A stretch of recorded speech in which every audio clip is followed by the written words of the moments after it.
Hello everyone, welcome to the channel Study Desk. Today in this video we are going to see the questions of your Cost Accounting exam semester 4 BCom program. तो ये आपका जून 2022 में हुआ था. इसमें आपको सारे क्वेश्चंस अटेम्प्ट करने हैं. 75 मार्क्स का पेपर है आपका. तो फर्स्ट आपका थियोरेटिकल क्वेश्चन है कोस्ट अकाउंटिंग स्टैंडर्ड बोर्ड के बारे में, राइट. उसके बाद जो आपका ये बी आपका कोस्ट शीट से रिलेटेड क्वेश्चन है. इसमें आपको बेसिकली कोस्ट शीट बनानी है.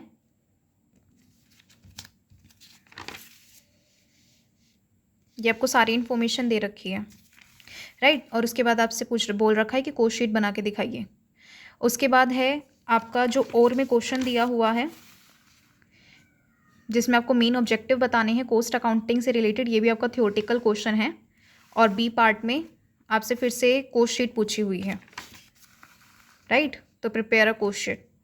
उसके बाद आपका जो क्वेश्चन नंबर 2 है उसमें आपसे लेबर टर्नओवर के बारे में पूछा हुआ है. और जो आपका 2 का बी पार्ट है उसमें आपसे reorder level, maximum stock level, material chapter जो है आपका बेसिकली उसमें से आया हुआ है ये मिनिमम स्टॉक लेवल और एवरेज स्टॉक लेवल, राइट.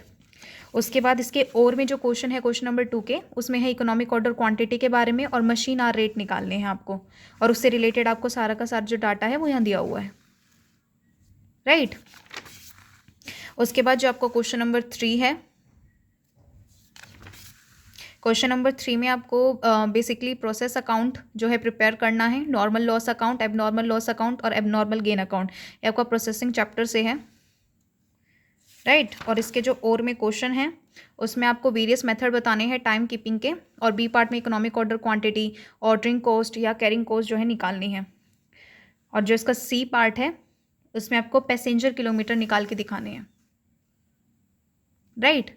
उसके बाद आपका जो क्वेश्चन नंबर 4 है ये बेसिकली आपका कॉन्ट्रैक्ट अकाउंट का क्वेश्चन है. तो आपको यहाँ पे कॉन्ट्रैक्ट अकाउंट बताना है. और में जो क्वेश्चन नंबर 4 है उसमें आपको रनिंग अ टैक्सी पर किलोमीटर की कॉस्ट निकालनी है, अफेक्टिव कॉस्ट निकाल के दिखानी है, राइट. उसके बाद आपका जो लास्ट क्वेश्चन है वो आपका क्वेश्चन नंबर 5 है. इसमें आपको फाइनेंशियल प्रॉफिट निकाल के दिखाने हैं. रिकन्सिलेशन स्टेटमेंट बना के, जो आपका रिकन्सिलेशन वाला चैप्टर है उससे है ये.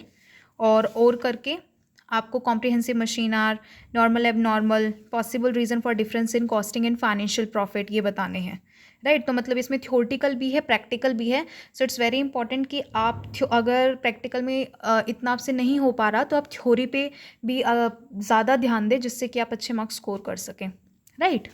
Okay, thank you so much.